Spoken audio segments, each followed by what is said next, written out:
Ladies and gentlemen, let me tell you something that might ruffle some feathers, but it needs to be said. Not everyone deserves your kindness in their old age. We live in a culture that teaches us to respect our elders, and I agree with that in principle. But respect is not a blank check. Kindness is not owed, it is earned. You see, old age is not a free pass. It doesn't wipe the slate clean. If someone spent their entire life tearing people down, manipulating, abusing, controlling, neglecting, don't you dare let society guilt you into becoming their caretaker just because their hair turned gray. Kindness is one of the most beautiful virtues we can embody, but it's also one of the most misunderstood. Society often teaches us that kindness should be given freely to everyone, without question, especially to the elderly. There's this unspoken rule that once someone reaches a certain age, we're supposed to forget everything they did, every word they said, every wound they caused, just because time has passed, but that's not kindness. That's surrender. Real kindness is not owed, it is earned. You see, age alone doesn't make someone noble. It doesn't sanctify cruelty. It doesn't transform a person who spent decades mistreating others into someone worthy of devotion. The passing of time is not a moral achievement, yet for some reason when people grow old, we often feel this pressure to forget the past, to act like the years have somehow rewritten their story, polished their image, and removed the pain they inflicted. But let's be honest, some people use their youth, their strength, and their influence to damage others. They use their power to control, manipulate, lie, and betray. And now, just because they've slowed down, we're expected to call that wisdom. Just because they need help now, we're told to call that humility. True kindness is not weakness, it is not passivity, it is not rolling over in the name of politeness or tradition. True kindness comes from strength. It's deliberate, it's discerning, and it knows when not to be given. Being kind does not mean becoming a doormat. Being kind does not mean pretending the past didn't happen. Being kind doesn't mean allowing someone to occupy space in your life that they haven't earned, especially when all they've sown in that space is harm. Some people will try to guilt you into being kind to the very ones who broke you. They'll say things like, but they're your parent, or they didn't know any better, or that's all in the past now. But they weren't there for the tears, they didn't hear the screaming, they didn't carry the trauma. They didn't live through the silence, the rejection, the fear, or the manipulation. And more importantly, they didn't have to heal from it. You did. So you get to decide who you extend kindness to, not based on pressure, not based on tradition, but based on truth. And the truth is, some people never repented, some people never apologized, some people knew exactly what they were doing, and they did it anyway. They laughed while you cried, they pushed you down when you tried to stand up. And now they come with shaking hands and soft words, hoping you'll forget. But you don't have to forget. You don't have to pretend. You don't have to be kind to them just because they're old. Kindness isn't a participation trophy. It's a reward for those who live with honor, integrity, and love, not for those who abused their years. You have the right to protect your peace. You have the right to choose where your kindness goes. It's not a blanket you throw over everyone. It's a gift, precious and powerful. And it should be given wisely, so no, kindness is not owed. It's not a moral obligation. It's a sacred offering. And if someone spent their whole life rejecting it, breaking it, or using it against you, they shouldn't expect to receive it just because their clock is winding down. That's not justice. That's emotional debt collection. And you don't have to pay it. There's a narrative that floats around in our culture, one that insists time heals all wounds and that old age somehow softens the past. But that narrative is a lie dressed in politeness. The truth is this: old age does not erase a lifetime of harm. Wrinkles don't rewrite history. A frail voice doesn't undo cruel words. A stooped posture doesn't cancel out years of abuse or neglect. Time might dull memories, but it does not automatically grant redemption. Some people live long lives without ever making peace with the damage they caused. They go through decade after decade, hurting others, manipulating relationships, creating pain, and breaking spirits. Then, when their bodies begin to fail and their strength runs out, they want to be remembered as harmless. But harmless isn't the same as innocent. Weakness isn't a substitute for goodness. And just because someone can no longer swing the sword doesn't mean they didn't spend their whole life wielding it. There are people who abused their power as parents, partners, friends, or leaders. They used fear to control others. They weaponized silence, twisted love into obligation, and withheld affection to punish. For years, maybe even decades, they were the source of someone else's trauma, and now, as they age, they reach out, not with apologies, not with remorse, but with entitlement. They expect forgiveness without confession, connection without accountability, and kindness without change. Let's be clear, growing older is not an automatic pardon. It is not a moral cleansing. If someone has not done the inner work, if they've never owned their actions, never acknowledged the pain they caused, never made amends, then age does not transform them into someone they are not. Time moves forward, but some people never evolve. They simply grow older in the same bitterness they always carried, the same patterns they never broke, the same selfishness they always clung to.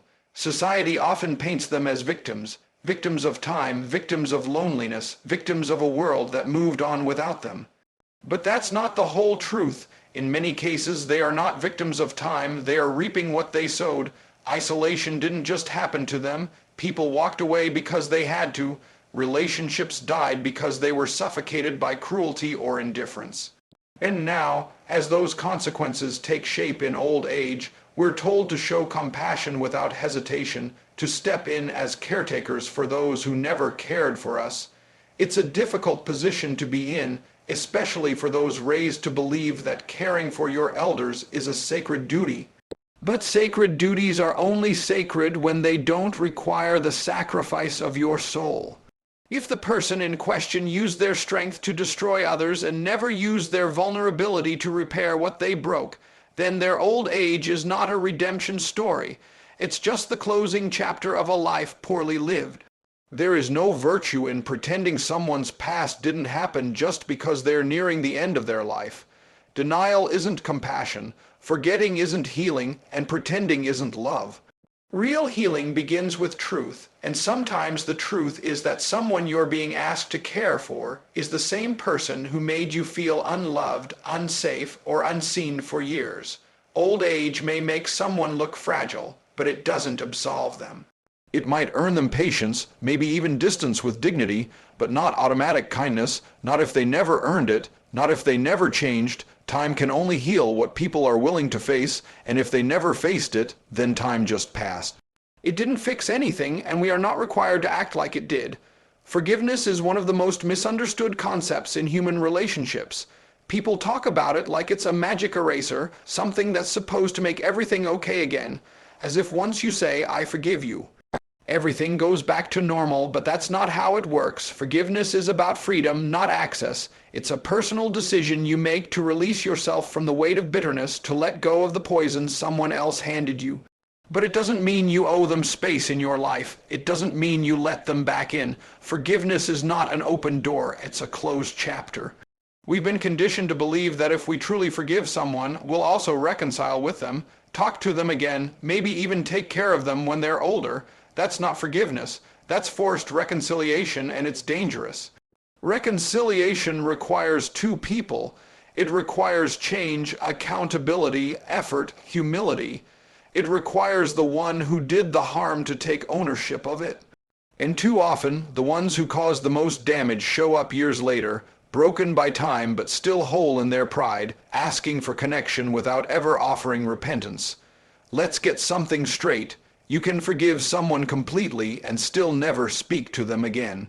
You can forgive them and still not let them into your home. You can forgive them and choose not to have them around your children. You can forgive them without pretending that what they did didn't shape your life.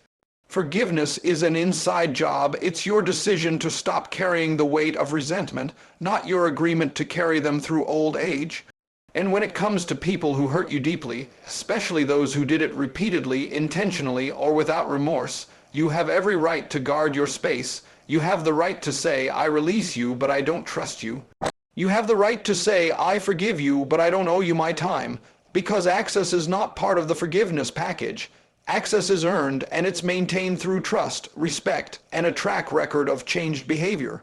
But here's the trap: when those same people grow old and vulnerable, society expects you to forget everything. They say, but they're alone now. They don't have anyone else. It would mean a lot to them if you were there. And they try to guilt you into exchanging your peace for someone else's comfort. They want you to become a caregiver for someone who never cared for you. They want you to step into the role of the compassionate child, the understanding friend, the loyal family member, even if that person never earned that loyalty, that understanding, that love. And if you say no, you're made out to be cold, bitter, ungrateful, but you're not. You're finally standing up for the version of you that was hurt, ignored, betrayed. You're finally honoring your boundaries instead of crossing them to make others feel better. And that's not cold, that's healing. Forgiveness is powerful, yes. It can release you from decades of pain, but it doesn't require you to re-enter the fire you escaped from. It doesn't require you to make yourself emotionally available to people who have proven they won't handle that privilege with care. You can let go of hate without handing over your heart. You can release resentment without reopening the door. Because forgiveness is for your freedom, not their comfort. It's the closure you give yourself, not the invitation they think they deserve. There comes a point in life when you have to ask yourself a hard question: who are you willing to sacrifice your peace for? Because peace is not something that just appears one day. It's built, slowly, deliberately, painfully, especially when you've had to fight through trauma, betrayal, abandonment, or emotional abuse to find it. Peace isn't passive, it's a fortress, one that you construct brick by brick after years of chaos. And once you finally have it, you learn something critical: protecting it is your responsibility. No one else will do it for you. You owe yourself peace. Not just moments of calm or temporary relief from stress, but real, sustained peace. The kind that lets you breathe deeply, sleep soundly, and wake up without a knot in your chest. And that kind of peace doesn't come from pleasing people. It doesn't come from staying in toxic dynamics just to avoid guilt. It certainly doesn't come from playing the role others have written for you out of obligation. Peace comes when you stop betraying yourself for the comfort of others. It comes when you stop handing out access to people who only take, drain, manipulate, or guilt you into staying small. The people who threaten your peace the most are often the ones closest to you, the ones who believe they're entitled to a place in your life simply because of blood, years, or a shared past. And as they age, that entitlement tends to grow. They believe that their frailty deserves your loyalty, that their loneliness justifies your involvement. But if they did nothing to create peace in your life when they had strength, you don't owe them peace now that they're weak. If they were the source of the chaos you had to crawl out of, you don't owe them a seat at the table of your healing. People will say, but they're different now. Maybe they are, maybe they're quieter. Maybe they're softer, but silence isn't growth, stillness isn't change. Sometimes people calm down simply because life forced them to slow down, not because they ever chose to become better. You have to ask yourself, is this person truly different, or are they just older? Have they apologized? Have they taken responsibility for the pain they caused? Or are they hoping age alone will be enough to make you forget? Your peace is too precious to gamble on guesswork. You worked too hard to find your footing to let someone shake it again in the name of family, duty, or guilt. Protecting your peace means saying no, even when it's hard. It means walking away, even when others call you heartless. It means making decisions that feel selfish in the moment, but save your soul in the long run. There's no reward for sacrificing your peace for people who never valued it in the first place. And if someone is asking you to choose between their comfort and your clarity, between their needs and your mental health, then they never truly cared about your well-being. They only cared about your usefulness. And the moment you stop being useful to them, they'll see your boundaries as betrayal. You can love people from a distance. You can wish them well without bringing them close. You can honor your own journey by not inviting back the ones who disrupted it. And that's not cruel, that's wise. Because when you've fought to reclaim your peace, you realize that anything or anyone that threatens it is too expensive. Peace is not just a feeling, it's your foundation. And it's your job to guard it with everything you've got. There's a moment that comes when someone who once held power over you suddenly appears small, fragile, even pitiful. Maybe it's an aging parent who used to instill fear with a look, a once domineering relative whose voice filled a room with tension, or an authority figure who never once used their position to uplift, but only to control. Now they're sick, tired, dependent, and people around you start saying, "But look at them now, they're old, they're weak. You can't hold on to the past forever." But here's the truth: weakness does not equal worthiness. Just because someone has lost their power doesn't mean they've gained character. Just because someone is vulnerable now doesn't mean they didn't cause deep wounds when they had the upper hand. Old age is not a moral cleanse. Fragility does not imply innocence, and you are not obligated to pour love, time, or energy into someone simply because time has reduced their strength. Society loves to paint the elderly as automatically deserving of compassion, and in many cases they are. Many elders carry wisdom, humility, and kindness, but others, they carry the same bitterness, the same entitlement, the same toxicity they always had, just in a slower, quieter form. They may not be able to yell anymore, but the manipulation still lingers in their words. They may not be able to hit, threaten, or dominate, but they still know how to twist guilt, weaponize vulnerability, and play the victim to regain control. There's a dangerous assumption that when someone becomes physically fragile, they must also be emotionally softened, spiritually evolved, or finally repentant. That's not always the case. Sometimes people age without ever growing. They simply become older versions of the same harmful person they always were. And if you're not careful, you'll be guilted into giving them the very care, compassion, and access they refused to offer when they had full capacity to love and protect you. You are not heartless for seeing through that dynamic. You are not cruel for recognizing that someone's frailty is not a ticket back into your life. In fact, it's wise. It means you've developed discernment. It means you've realized that compassion doesn't mean abandoning your history, and love doesn't mean abandoning yourself. When you were younger and they were stronger, they didn't think twice about using that imbalance against you. They may have neglected your needs, denied your truth, or demanded your silence. Now the tables have turned, and suddenly you're the one with more strength, more clarity, more power, but you don't owe them what they refused to give you. You don't have to become their savior now that they're out of options. You don't need to bleed just because they're bruised. You can respect the fact that they're aging without pretending they were ever kind. You can acknowledge their humanity without erasing your pain, and you can say no, with full compassion, understanding that your job is not to fix what they never tried to heal. There's a difference between being kind and being used. And if someone is trying to leverage their weakness to re-enter your life without responsibility, that's not healing, it's manipulation. Your empathy does not have to become their resource. Your growth does not have to become their shelter. You are allowed to say, "This person may be weaker now, but that doesn't make them worthy of my time, energy, or peace." You're not punishing them. You're protecting yourself. You're not seeking revenge. You're enforcing reality. Weakness is not redemption, and you are not required to let someone back into your life just because life has finally humbled them. They had years to choose better. You're just choosing to honor the lessons you've learned. There's a weight that comes with choosing yourself, especially when that choice goes against cultural norms, family expectations, or societal pressures. It's the moment you decide that your healing, your boundaries, and your emotional well-being matter more than keeping the peace with people who caused you harm.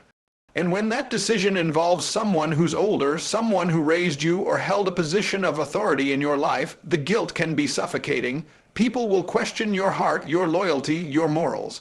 But here's the truth: you are not heartless for saying no. In fact, that no might be the most loving thing you've ever said to yourself. For some reason, people assume that when someone reaches a certain age, they are automatically entitled to your kindness, your care, your presence. But age isn't a character trait. It doesn't erase the past. It doesn't undo the damage, and it certainly doesn't make someone worthy of re-entering your life if they never did the work to repair what they broke. Saying no doesn't mean you haven't forgiven. It doesn't mean you're holding a grudge. It means you've done the work to see things clearly. And now you're honoring that clarity by choosing peace over obligation. When someone has a history of mistreating you, disrespecting you, or manipulating you, they don't suddenly become safe just because they're old. In fact, sometimes that manipulative behavior becomes even more covert as they lean into their vulnerability to evoke guilt and pity. They know how to play the part, the shaking voice, the sorrowful eyes, the "I don't have much time left" line, but none of that erases what they did when they had all the time in the world to love you right and chose not to. You'll be told you're being too harsh, too cold, that you're letting bitterness guide you, but what those people don't see, what they can't feel, is the years you spent picking up the pieces of your heart. The sleepless nights, the therapy sessions, the internal battles you fought to unlearn the lies that person planted inside you. They don't understand that your no isn't about hatred, it's about self-respect. It's about protecting the peace you fought so hard to create. You don't owe your energy to people who used yours up. You don't owe your presence to people who vanished when you needed them. And you definitely don't owe kindness to people who only ever used it as a weakness to exploit. Kindness, when given without discernment, becomes a weapon that can be used against you, and when someone has a track record of doing exactly that, you're not unkind for withholding it. You're wise. There's something incredibly powerful about learning to say no without explaining yourself. No without anger, no without guilt, just no, because your soul knows what it needs, and that boundary is a sacred act of self-care. You can wish someone well without inviting them into your world. You can send love from afar without sacrificing your peace. You can carry compassion in your heart and still refuse to reopen wounds that took you years to heal. So if you've made the decision to say no to someone who hurt you, even as they grow old and frail, don't let anyone shame you for it. You're not heartless, you're not ungrateful, you're not bitter, you're finally free, and that freedom didn't come easy. It came through fire, so guard it, protect it, honor it, because saying no to what hurt you is one of the most powerful ways you say yes to the life you truly deserve.